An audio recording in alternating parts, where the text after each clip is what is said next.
안녕하세요, 시청자 여러분. 드림틱TV 채널에 오신 것을 진심으로 환영합니다. 오늘은 유튜브 크리에이터로서 성공하기 위한 15단계 중 2단계, 유튜브 채널을 개설 전 고려사항에 대해서 조금 더 구체적으로 알아보겠습니다.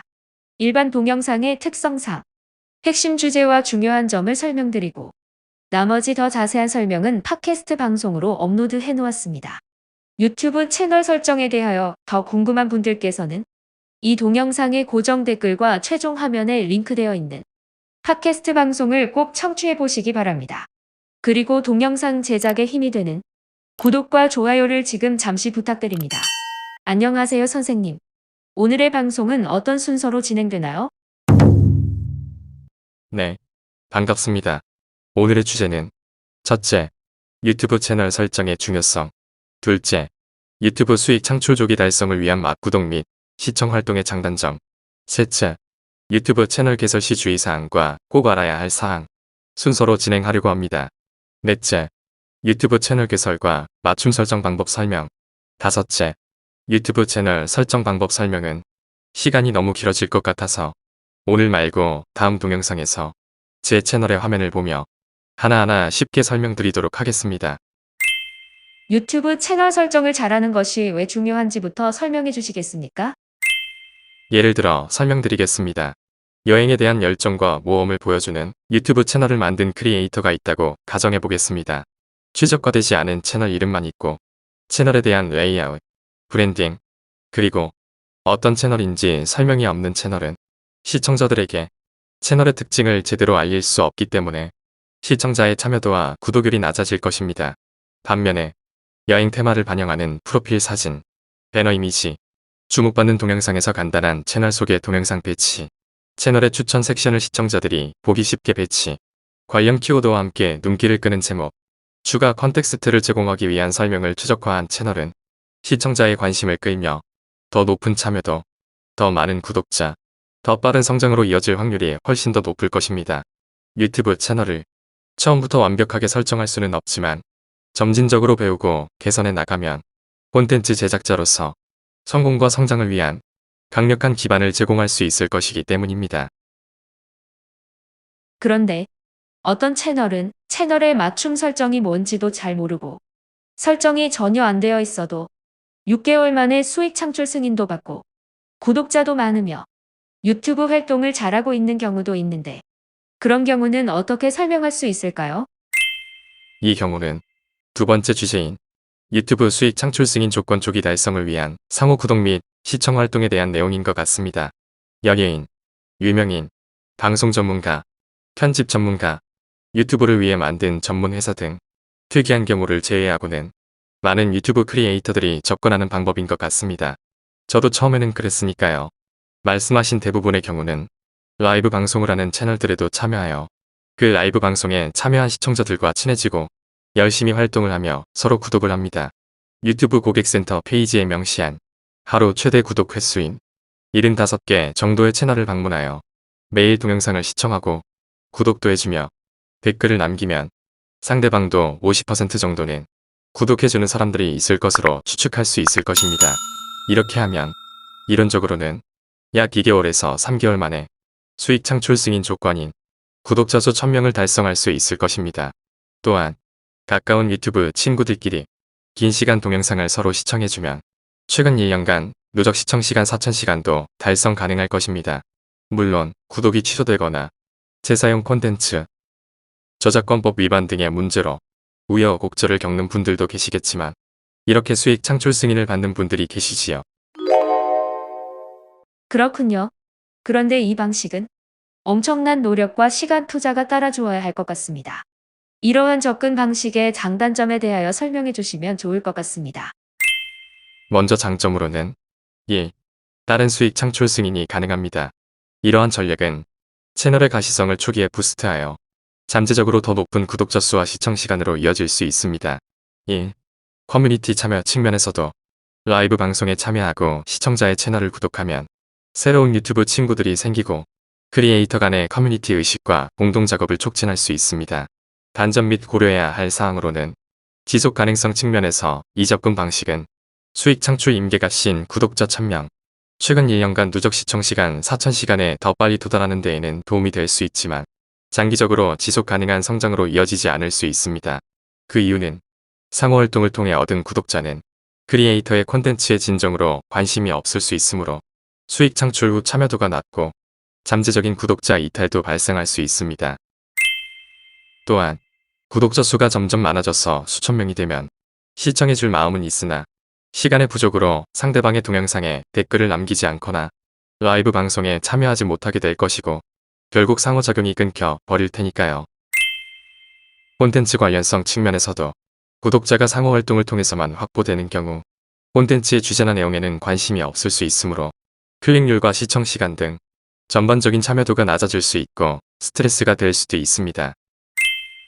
유튜브 회사의 페널티 정책 측면에서도 생각해야 합니다.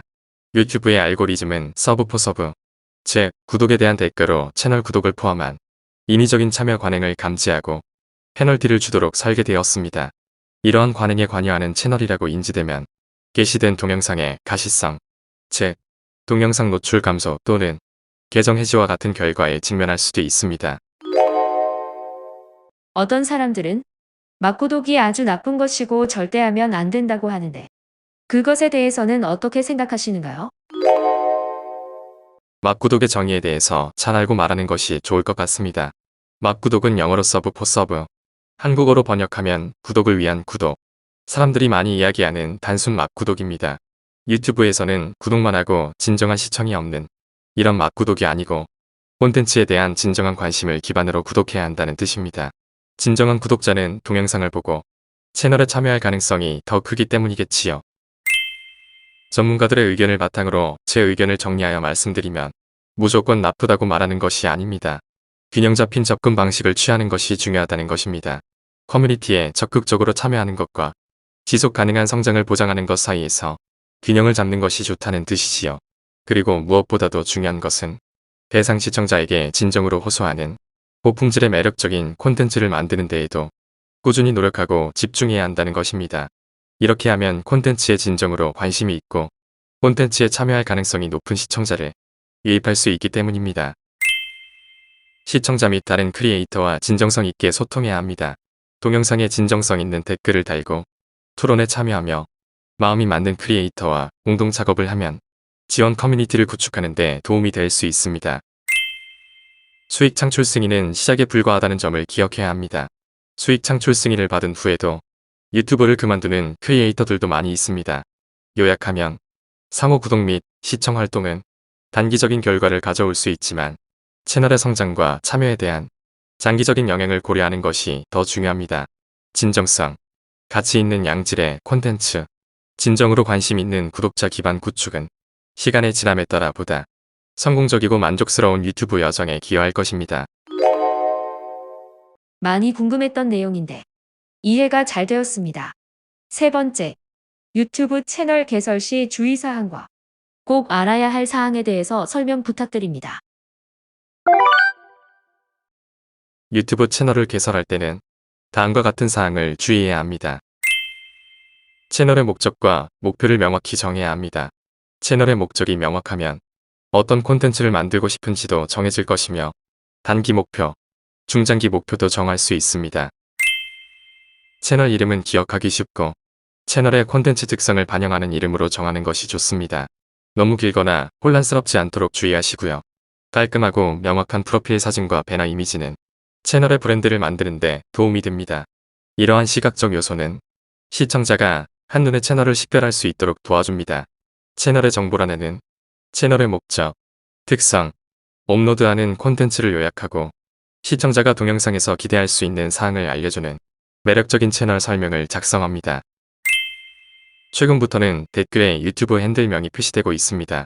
유튜브 핸들은 채널의 브랜드를 강화하고 구독자와 시청자와의 소통을 용이하게 하는 데 도움이 되기 때문에 핸들명도 신중하게 잘 만들어 보시기 바랍니다. 제가 얼마 전 업로드한 동영상을 참고하시면 도움이 될 것입니다.